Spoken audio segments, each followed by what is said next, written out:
இப்போ நம்ம சில முக்கியமான கேட்டகரிஸ் பேசணும்.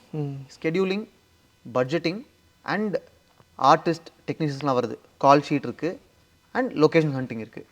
வாட் கம்ஸ் ஃபர்ஸ்ட் இதில்? ஃபஸ்ட்டு நான் சொன்னபடி பிரேக் டவுன் தான்.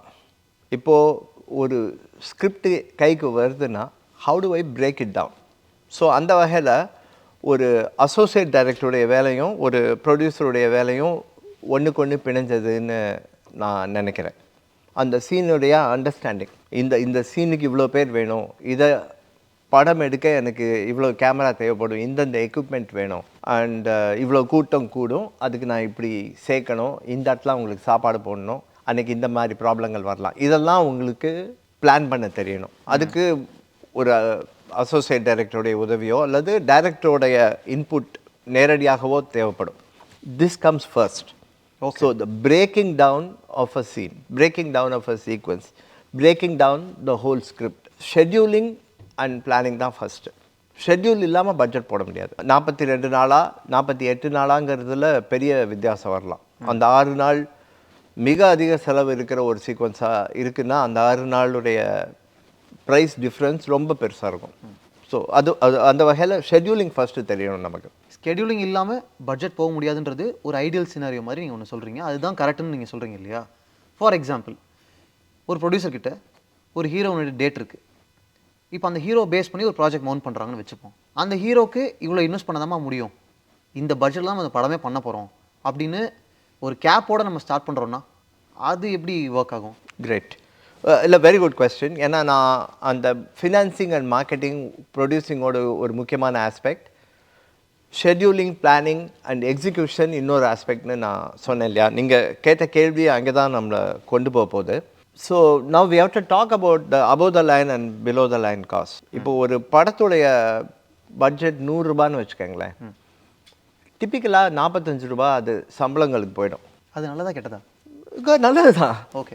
ஒரு நீங்கள் என்ன கேட்க வரீங்கன்னா, ஒரு சில நடிகர்கள் இவ்வளோ வாங்கிக்கிறாங்களே, அவங்க இல்லைன்னா படமே உங்களால் பண்ண முடியாதுங்கும் போது எப்படி கரெக்ட் அது?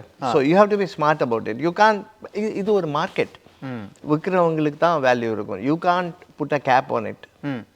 Going back to the point, இப்போ 100 ரூபா பட்ஜெட்னா 45 வந்து அதில் சம்பளங்களுக்கு போயிடுதுன்னு வச்சுக்கோங்க.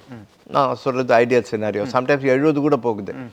அதில் தான் நீங்கள் சொல்கிற பிரச்சனைகள் வரலாம். பாக்கி 55 ஒரு 15 வந்து போஸ்ட் ப்ரொடக்ஷனுக்கு போயிடும், for your VFX, music, sound mixing and every thing. So பாக்கி இருக்கிற 40 உங்களுடைய மற்ற பிலோ த லைன் எக்ஸ்பென்சஸ். படத்துக்கான set, costume, travel, accommodation, camera வாடகை, லைட்டு வாடகை அண்ட் டெய்லி ஷூட்டிங். இதுதான் ஷெட்யூல் டிபெண்ட். இப்போ நீங்கள் கேட்டீங்கல்ல, ஒரு ஆக்டர் அவருக்கு இவ்வளோ தான் மார்க்கெட் இருக்குது அப்படின்னு தெரியுதுன்னா that becomes your 100. So you already know that. Okay, அது இருக்கட்டும் ஓரமாக. Now you do the schedule, you do your budget and you decide your below the line cost and see if that matches this ratio. கிட்டத்தட்ட அதுக்கேற்ற மாதிரி தான் அவருக்கு சம்பளம் தரணும். You know what I am trying to say. So it's very important to know the cap of your film. என் படம் 50 ரூபாய்க்கு விற்கும், 20 ரூபாய்க்கு விற்கும், 10 ரூபாய்க்கு விற்கும்னு உங்களுக்கு தெரியணும். ஆனால் அதில் எதுக்கு எவ்வளோ அலாட் பண்ணணும்னு நீங்கள் முடிவு பண்ணுறது தான் பட்ஜெட்டோட முக்கியமான பர்பஸ். நீங்கள் எப்படி தெரிஞ்சுப்பீங்க இவ்வளோ ரூபாய்க்கு விற்குன்றது இருக்கு இல்லையா? எப்படி தெரிஞ்சுப்பீங்க? ஓகே, அதுக்கு ரொம்ப ஈஸின்னு நினைக்கிறேன். பிகாஸ் இது வந்து கிட்டத்தட்ட 100 வருஷமாக இருக்கிற industry, Tamil cinema industry. Theatre owners, அதுக்கப்புறம் டிஸ்ட்ரிபியூட்டர்ஸ், அதுக்கப்புறம் இன்வெஸ்டர்ஸ், அதுக்கப்புறம் ப்ரொடியூசர்ஸ், எல்லாருக்குமே கிட்டத்தட்ட ஒரு படத்துடைய வேல்யூ என்னன்னு தெரியும் ஏற்கனவே. நீங்கள் ஒரு படம் ஆரம்பிக்க போகிறீங்க, இதுதான் டைரக்டர், இதுதான் ஹீரோ அப்படின்னா உங்களுக்கு ஆல்ரெடி பல இண்டிகேட்டர்ஸ் இருக்கும் மார்க்கெட்டில். அதான் உதாரணத்துக்கு என்ன மாதிரியான இண்டிகேட்டர்ஸ்? ஏன்னா நீங்கள் உள்ளே இருக்கீங்கல்ல.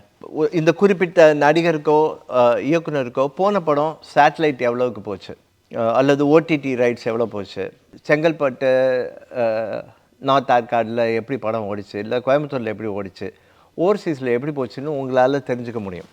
இந்த டேட்டாவை சிவானந்த் உங்களுடைய டீமை வச்சு கலெக்ட் பண்ணுவீங்களா? To you call up distributors, to you call up theatre owners and it's not like okay இன்றைக்கி நான் ஃபோன் பண்ணி கேட்க போகிறேங்கிறது அப்படி இருக்காது. எல்லா படத்தை பற்றியும் தகவல் வந்துகிட்டே தான் இருக்கும் நாள் பூரா. நம்ம உங்கள் கூட போன படம் ஒர்க் பண்ணவர் இப்போ சொல்லுவார், நான் இந்த படம் வாங்கினேங்க, எனக்கு இவ்வளோ தூரம் வந்துச்சு, அது இதுன்னு. And you also have to keep the doors open. சொல்லி வைக்கணும். எங்க போன வாரம் அந்த படம் ரிலீஸ் ஆச்சு, எப்படி போச்சு, ஓவர்சீஸில் எப்படி போகுது. அண்ட் உங்ககிட்ட பிஸ்னஸ் பேர்ஸை வரவங்களும் ஆல்ரெடி தகவல் சொல்லுவாங்க. பெரிய கம்பெனி சீனியர் பீப்புளுக்கு மட்டும்தான் இது தெரியும்னு நினச்சிக்காதீங்க, எல்லாராலையும் தெரிஞ்சுக்க முடியும். நீங்கள் படம் பண்ண போகிறீங்க, நீங்கள் காலடி எடுத்து வச்சிட்டிங்கன்னா உங்களால் உங்கள் படத்துக்கான பொட்டென்ஷியல் பிஸ்னஸ் என்னன்னு ஈஸியாக கெஸ் பண்ண முடியும். அண்ட் எல்லாமே ஃப்ரெஷ் ஃபேஸ் தான் அப்படின்னாக்கா நோ ப்ராப்ளம், அது யாராலையும் ப்ரெடிக்ட் பண்ண முடியாது. You have to work with the best available budget that you can put together. Okay. So it boils down to that. படத்துடைய பிஸ்னஸ்னு நம்ம பேசும்பொழுது உங்களுக்கு பல டெரிட்டரிஸ் இருக்குது. சேட்டலைட், ஓடிடி, மியூசிக், இதெல்லாம் தியேட்டர்களுக்கு சம்மந்தமில்லாத விஷயங்கள். இதெல்லாம் ஆல்மோஸ்ட் ஃபிக்ஸ்ட், உங்களுக்கு முதல்லயே தெரியும். உங்களுடைய ப்ரொடக்ஷன், இன்ட்ரெஸ்ட் அண்ட் மார்க்கெட்டிங்கோடைய காஸ்ட்டை முடிஞ்ச வரைக்கும் இதில் ரெக்கவர் பண்ண முடிஞ்சதுன்னா தியேட்டருக்கெல்லாம் உங்கள் படம் எவ்வளோ பண்ணுதோ அது உங்களை ஒரு சேஃப் ஜோனுக்கும் ப்ராஃபிட் ஜோனுக்கும் கொண்டு போகும். இதுதான் ஃபண்டமெண்டல் லாஜிக். எல்லாராலையும் இதை அச்சீவ் பண்ண முடியணும், இல்லைன்னா கஷ்டம். Correct.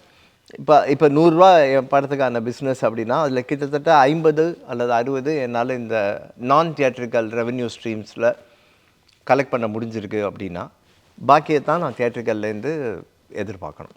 Correct. That's how you plan the finances. ஒரு debut film maker debuting with ஒரு ஃப்ரெஷ் டீம்னு வச்சுப்போமே, how careful they need to be while having a conversation or finding a proper executive producer? How important it is? ப்ரொடியூசர்னு சொல்லுங்கள். Producer அவருடைய டீமில் executive producer, manager, line ப்ரொடியூசர்லாம் அவர் பார்த்துக்கலாம்.